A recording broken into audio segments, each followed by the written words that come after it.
Good morning बच्चों। आज फिर तुम लोगों का हिंदी का क्लास शुरू हो गया है। आज का दिन और कल का दिन आप सबके लिए बहुत खास है। हम लोगों के लिए बड़ी गर्व की बात है कि हम लोग भारतीय हैं और अपने मातृभूमि के प्रति सजग रहना, सतर्क रहना और अपने मातृभूमि के साथ वफादारी करना हमारा परम कर्तव्य बनता है। आज शनिवार है, मौसम भी साफ हो चुका है, तो हो सकता है कि अब विद्यालय खुल जाए और हम लोग मंडे के दिन से ऑफलाइन क्लास करेंगे। और आप सबको भी अपने काम के प्रति वफादार होना चाहिए। आज निबंध मैं लिखवा रही हूँ, आप सबको सब लिख लेना इसको। और देखो, यह निबंध जो है हमारे राष्ट्रीय पर्व गणतंत्र दिवस के शुभ अवसर पर है। हमारे देश में प्रत्येक वर्ष 26 जनवरी को गणतंत्र दिवस मनाया जाता है। इसको हम लोग जनतंत्र के नाम से, प्रजातंत्र के नाम से, लोकतंत्र के नाम से भी जानते हैं। अब देखिए, हमारे यहाँ जो संविधान है, जो जनता का शासन है, जो नियम बनाए गए हैं, वह हमारे देश में 26 जनवरी 1950 में लागू हुआ था। इसका संशोधन हमारे बिहार के एक से एक राजनीतिक के द्वारा हुआ है। हम लोग बड़े भाग्यशाली हैं कि हम लोग बिहार जैसे राज्य में जन्म लिए और यहाँ के निवासी हैं। तुम लोगों को पता है कि नहीं है ये मैं नहीं जानती हूँ, लेकिन जानते हो, इस संविधान को बनाने में हमारे देश के, हमारे बिहार के कुछ ऐसे वीर सपूतों का समर्पण है जो कि यह पूर्ण रूप से बनकर के तैयार हुआ।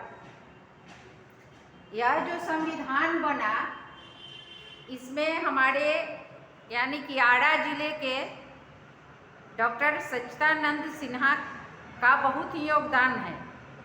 उनका जन्म जो है 10 नवंबर 1871 में महर्षि विश्वामित्र की धरती यानी कि बक्सर पहले पड़ता था, अब वो आरा जिला में पड़ता है। ठीक है, जब जिले का बंटवारा हुआ तो उसमें कट करके यह आ गया अब बक्सर जिला में। मुरार नाम का एक गांव था, वहीं पे हुआ है। अब आप लोगों को ऐसा लगेगा कि ये विश्वामित्र कौन थे, तो विश्वामित्र जो थे बहुत बड़े महर्षि थे।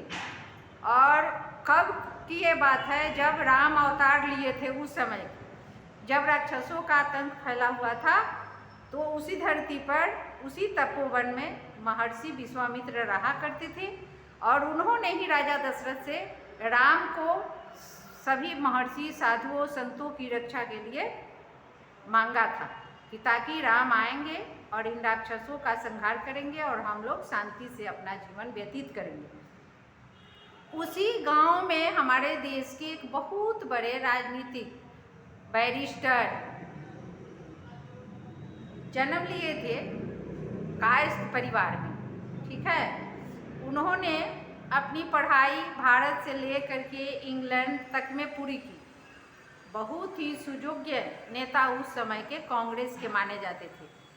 और उनको यानी कि जब हमारा राष्ट्र 1943 में ही घोषित हो गया था कि अब आज़ाद हो जाएगा, ठीक है, अंग्रेज़ों के द्वारा यह सांत्वना मिल चुकी थी कि अब अपना भारत आज़ाद हो जाएगा।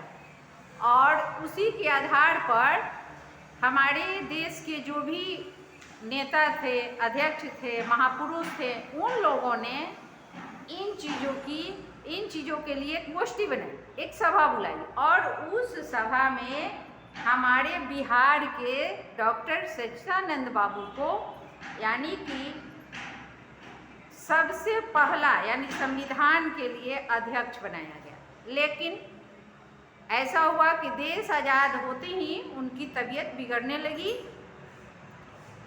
और आज़ादी के बाद 3 साल बाद इस पर विचार करके इसको बनाया गया, लिखा गया। लेकिन यह लिखा किनके रीजन में गया, किनके द्वारा लिखा गया? डॉक्टर राजेंद्र प्रसाद और सरिता बाबू के द्वारा। ये दोनों बिहार के ही थे। इसीलिए हम लोगों को उन महापुरुषों पर बहुत गर्व है कि हम लोग ऐसे राज्य में रहते हैं जहाँ पे इतने बड़े महान व्यक्ति का जन्म हुआ है।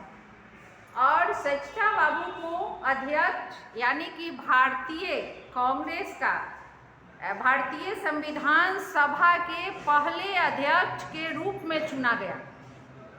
अब अगर कहीं भी दिक्कत हो तो ये समझ लेना है कि हमारे बिहार के ही एक ऐसे महापुरुष थे जिनको भारतीय संविधान सभा के पहले अध्यक्ष के रूप में चुना गया।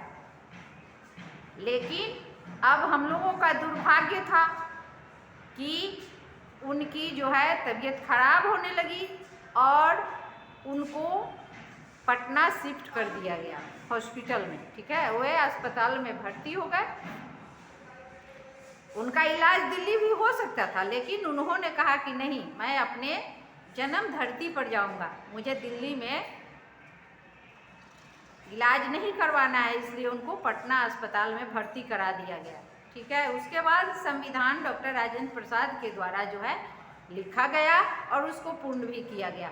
26 जनवरी 1950 में जब यह संविधान लागू करने का समय आया तो सरिता बाबू की हालत बहुत ही खराब थी। तो विमान से उस लिखे हुए संविधान को कहाँ लाया गया? पटना लाया गया अस्पताल में, और डॉक्टर सच्चिदानंद सिन्हा से उस पर हस्ताक्षर कराया गया। बिना अध्यक्ष के हस्ताक्षर के वह पारित नहीं हो सकता था संविधान। इसलिए उस पर सरिता बाबू का हस्ताक्षर होना बहुत जरूरी था। और पटना ला करके डॉक्टर राजेंद्र प्रसाद और उनके साथ 2 और वरिष्ठ नेता थे जो कि आए पटना और उनसे हस्ताक्षर करा करके ले गए। इसमें बहुत बड़ी राजनीतिक हो गई। अपने बिहार के लोगों को नीचा दिखाने के लिए उस संविधान को पूर्ण रूप से लुप्त कर दिया गया और उसके नकल को रखा गया। और वही नकल बाद में डॉक्टर भीमराव अंबेडकर के द्वारा लिखा गया और पारित भी हुआ और पूरे देश में लागू भी किया गया। इसीलिए हम लोग कहीं भी संविधान में अपने बिहार के महापुरुष डॉक्टर राजेंद्र प्रसाद और डॉक्टर सच्चिदानंद बाबू का नाम कहीं नहीं सुनते हैं, किसी के मुंह से नहीं सुनते हैं। सुनते हैं किनका? भीमराव अंबेडकर का। तो चलिए, वो भी हमारे लिए महान, सब लोग महान। हमारे देश में कम से कम सत्ता के लिए शासन तो आया जिसमें सत्ता करने वाले जो हैं उस शासन के अनुरूप काम करें। लेकिन मुझे नहीं लगता है कि उस शासन से उस सत्ता पर कुछ असर पड़ता है।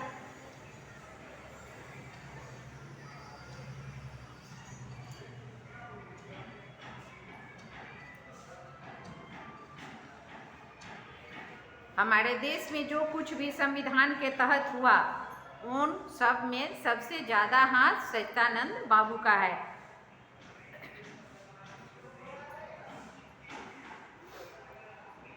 बिहार के कई सपूतों का बहुमूल्य योगदान इस संविधान के बनाने में रहा है और हमारे बिहार के वीर सपूतों ने ही इसको पूर्ण रूप से पूरा भी किया।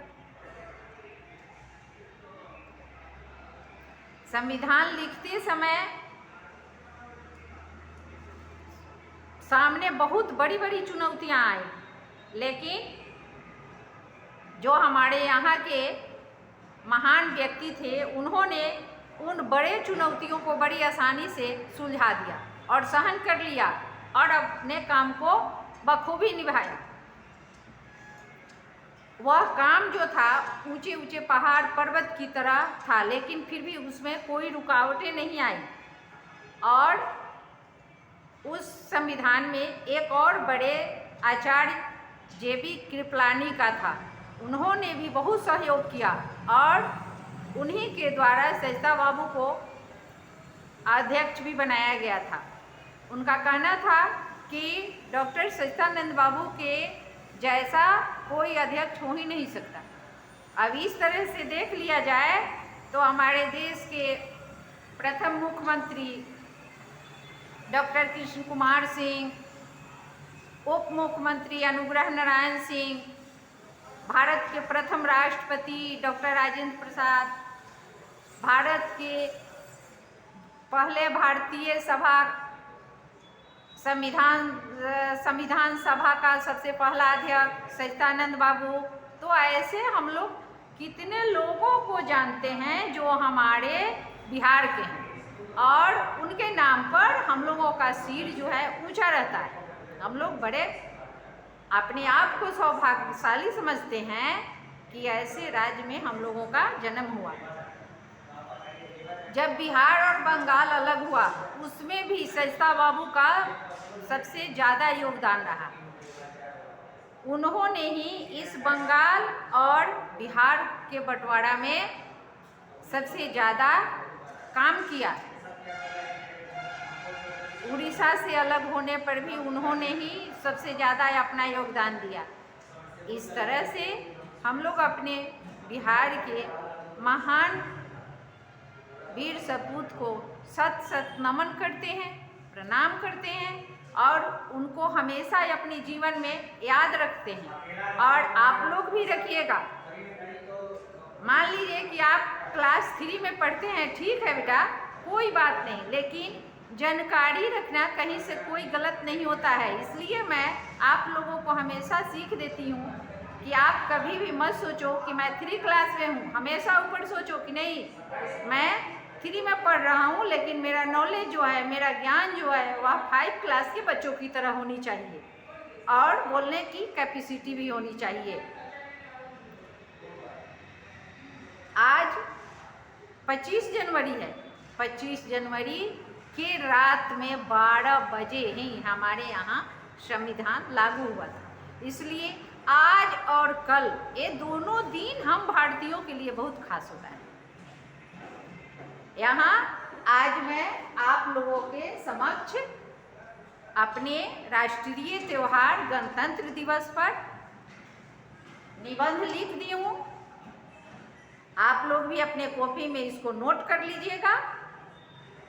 इसमें ज़्यादा तो कुछ नहीं लिखे हैं क्योंकि उतना मोबाइल नहीं ले पाता है, कैमरे में नहीं आ पाता है। इसलिए यहाँ देखिए, यहाँ गणतंत्र दिवस को सिर्फ हम लोग गणतंत्र दिवस ही नहीं कहते हैं, उसे प्रजातंत्र, लोकतंत्र, जनतंत्र भी कहते हैं। इसका अर्थ क्या होता है?